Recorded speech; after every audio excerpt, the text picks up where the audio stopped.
السلام علیکم، میرا بھائی قبر میں عذاب میں مبتلا ہے۔ علامہ ذہبی رحمہ اللہ نے لکھا ہے کہ علامہ یوسف فریابی رحمہ اللہ اپنے ساتھیوں کے ساتھ ابو سنان رحمہ اللہ کی زیارت کے لیے گئے۔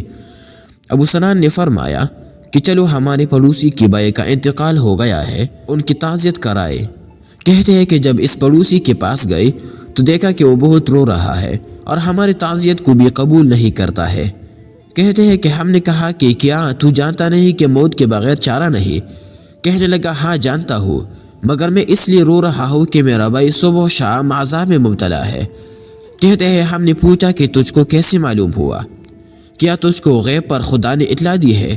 اس نے کہا نہیں، لیکن جب میں نے میرے بھائی کو دفن کر دیا اور اس پر مٹی ہموار کر دی اور لوگ چلے گئے تو میں نے قبر سے اچانک ایک آواز سنی کہ آہ، مجھ کو انہوں نے تنہا بٹھا دیا ہے کہ میں عذاب کا اندازہ کروں۔